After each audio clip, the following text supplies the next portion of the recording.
Bienvenidos, mi nombre es Aglaé Duplat, soy internista, neurólogo y los voy a acompañar en este curso de atención prehospitalaria. El tema que vamos a hablar el día de hoy es sobre alteración del estado de conciencia.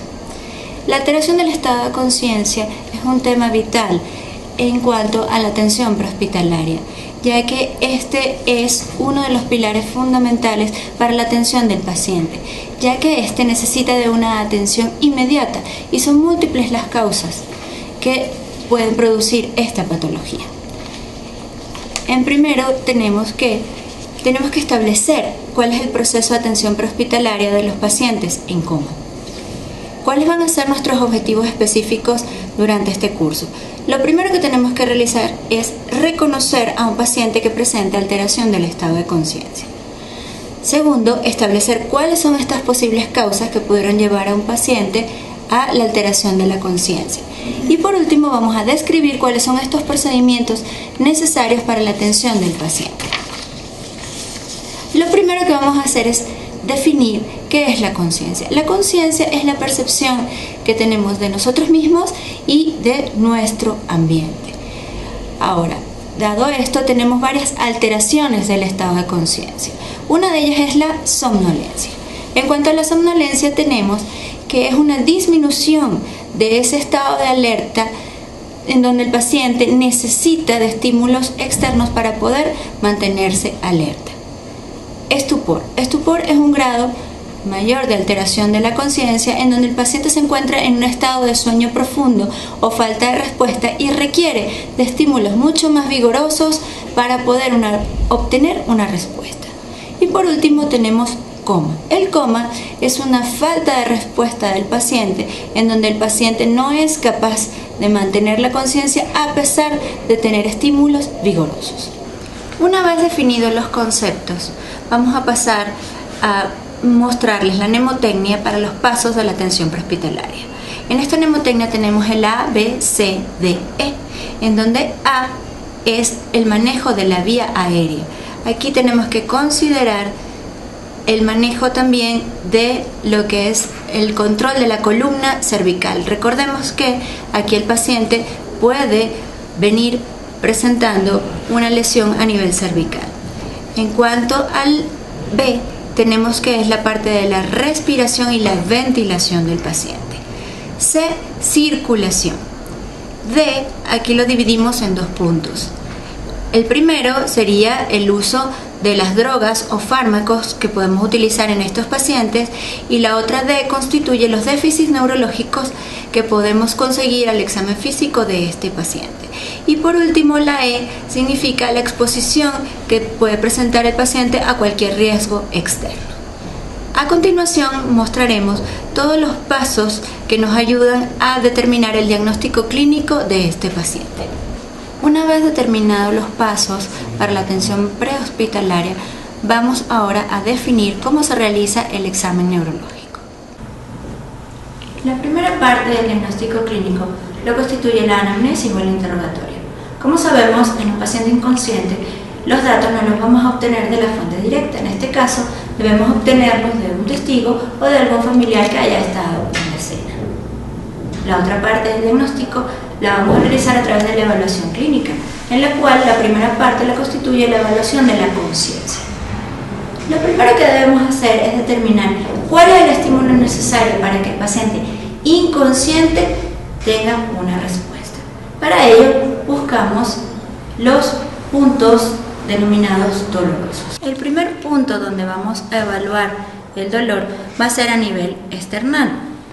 Ahí vamos a realizar una presión sobre la parte media de lo que es el esternón por aproximadamente unos 10 segundos. El siguiente punto lo podemos ubicar a nivel supraorbitario. Vamos a buscar las órbitas y buscar la primera escotadura que sintamos. Ejercemos presión sobre dicho punto para obtener la respuesta. Y por último tenemos la presión a nivel retromastoideo, en donde vamos a ubicar el pabellón auricular, donde está el ángulo mandibular y ejercemos presión. Una de las herramientas que utilizamos para la evaluación del estado de conciencia son las escalas.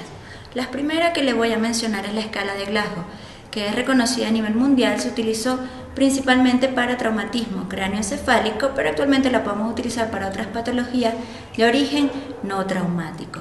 La escala se basa en 3 puntos, lo que es la apertura ocular, la respuesta verbal y la respuesta motora. En cuanto a la respuesta ocular, le vamos a otorgar 4 puntos si el paciente solamente al estímulo verbal logra abrir los ojos. De no poder obtener esta respuesta, vamos a otorgar 3 puntos si se realiza al llamado. 2 puntos si necesitamos ejercer algún punto doloroso para obtener la respuesta, y 1 punto en donde, a pesar de haber realizado la evaluación del punto doloroso, no obtenemos ninguna respuesta. La segunda parte de la escala de Glasgow lo constituye la respuesta verbal. Aquí vamos a dar 5 puntos si cuando llamamos al paciente su respuesta es coherente. ¿Cómo te llamas? Me llamo Martín.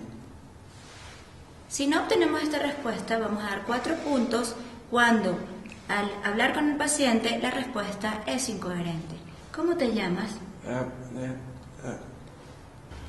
Le damos 4 puntos cuando al interrogar al paciente obtenemos una respuesta inadecuada. ¿Cómo te llamas? El cielo es verde.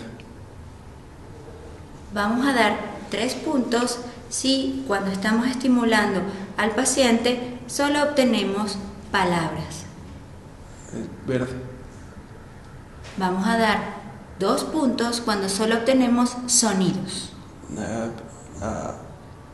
Y 1 punto cuando, a pesar de haber estimulado al paciente, no obtenemos ningún tipo de respuesta. La última parte de la escala de Glasgow la constituye la respuesta motora. Vamos a dar 6 puntos cuando al darle una orden al paciente, él la ejecuta de manera correcta. Sube el brazo. Damos 5 puntos cuando al estimular al paciente, él solo es capaz de localizar el dolor, es decir, puede ver dónde se encuentra el estímulo. Damos 4 puntos cuando al ejercer un estímulo doloroso, el paciente solamente retira uno de los miembros. Damos 3 puntos cuando al hacer el estímulo el paciente hace una flexión anormal de los miembros superiores. 2 puntos cuando estimulamos y lo que obtenemos es una extensión anormal de los miembros superiores. Y 1 punto es que no tenemos ningún tipo de respuesta a pesar de haber estimulado. Otro de los instrumentos que utilizamos para evaluar al paciente es la escala A-B-D-I, en donde A la utilizamos cuando el paciente se encuentra alerta. Le damos la letra B cuando obtenemos respuestas cuando utilizamos un estímulo verbal. ¿Cómo te llamas? Jaime. Le damos la letra D cuando obtenemos una respuesta solo al hacer un estímulo doloroso. Y por último, la letra I cuando, a pesar de realizar el estímulo, no obtenemos ningún tipo de respuesta. Otro de los aspectos importantes en la evaluación neurológica lo constituye la evaluación de las pupilas.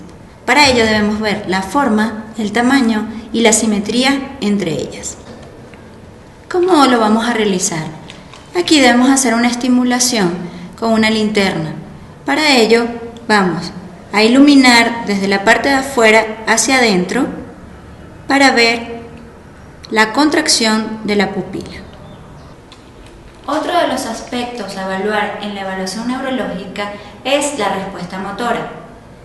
Como ya hemos visto en la evaluación de la escala de Glasgow, hay diferentes tipos de respuestas. Pero ahora me voy a enfatizar en lo que es la postura de decorticación y la de descerebración. La postura de decorticación significa que mientras estoy realizando un estímulo doloroso, la respuesta del paciente va a ser una flexión anormal de los miembros superiores, manteniendo una extensión de los inferiores. La siguiente postura es la de descerebración, en la cual al estimular voy a obtener una extensión anormal de los miembros superiores y de los inferiores.